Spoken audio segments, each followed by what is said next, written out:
This is insane. Now I see why y'all... This is cheating. This is too easy. Y'all need to work harder.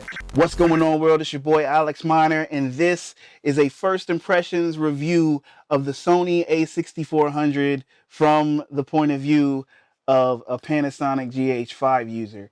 Now, I'm gonna say I get it. I understand why everybody's on the Sony train. Oh, it's gotta have good autofocus.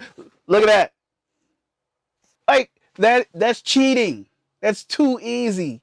It's way too easy.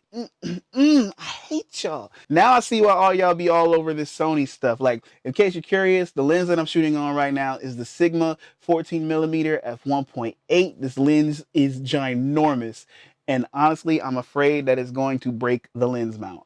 It's that big. I recently had the opportunity to use this combination on a shoot.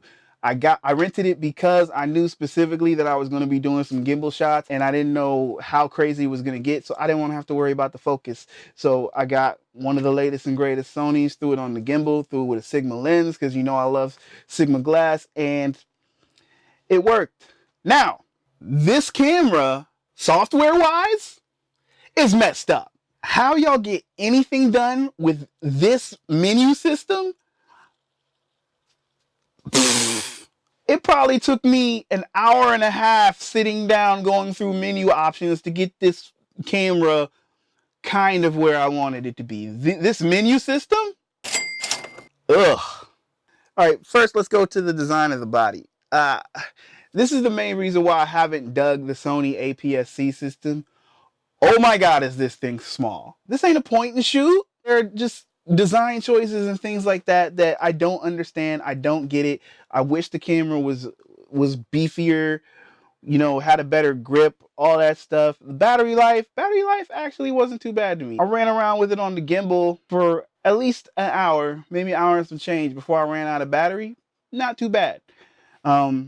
Definitely not as bad as reports I got about the A6500 and A6000 and 6300, whatever. Once you dig through the menu, and the menu organization completely sucks. I don't understand how any of you Sony shooters get anything done, because oh my God, it's bad. But besides that, once you get it into actual operation mode, it works. I mean, I can't really complain. Like, you know, I have it in manual. I set the white balance. I set, you know, the autofocus mode or whatever, and I let it run, and like it's working right now. It's working. It's got a box on my face. It's like, look, it's doing what it's supposed to do. Sort of. Catch up. Catch up. See, y'all be acting like this autofocus stuff is perfect. It's not perfect. Catch up. And I mean, maybe it's because I'm using a Sigma lens, I'm not using native glass, but people put other lenses on these things. They put Sigmas, they put Tamrons, they put all that junk.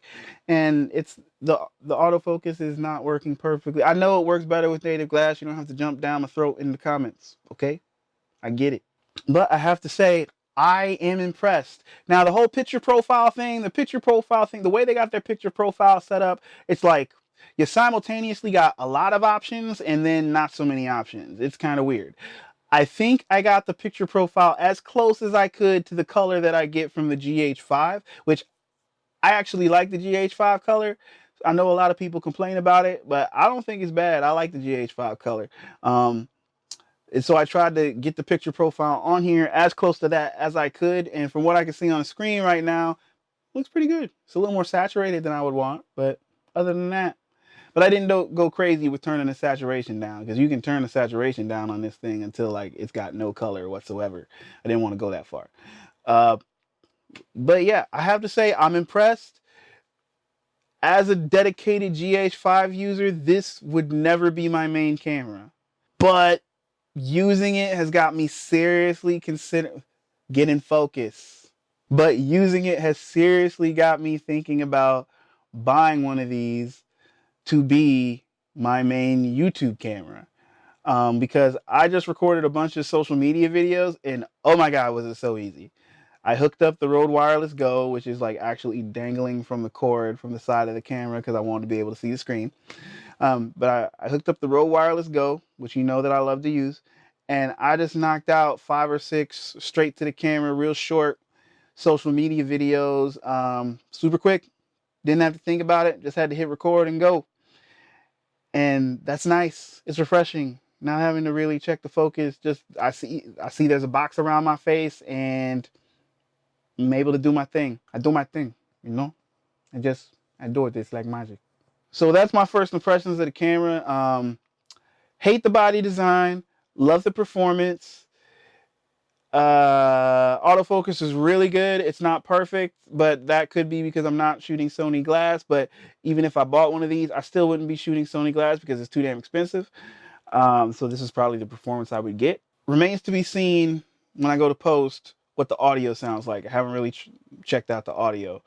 And with the Rode Wireless Go on its lowest setting, I had to turn the audio on this down to 1. Meaning if I had turned it any lower, the audio would have been off. And it was still looking like it was going to clip when I'm just talking normally. So preamps in here, probably, I'm hoping they're pretty good. I'm hoping they're not too sensitive. Because I mean, the Rode Wireless, when it's on the lowest setting, it's not that loud. Would I buy this? Would I recommend it to people after using it? You bet your sweet ass I'd recommend it to people, especially somebody new. Somebody who wants 4K, is new to shooting video, and just doesn't want to have to think. Have a friend who knows Sony cameras, come and set your thing up. Don't change any of your settings and keep it in your studio. Perfect YouTube camera. Perfect YouTube camera for just talking to the camera. I mean, wow. Super impressed. Can't believe I said that. Never thought I would go Sony. Hasn't happened yet.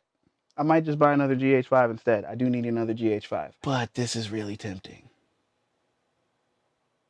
Really tempting.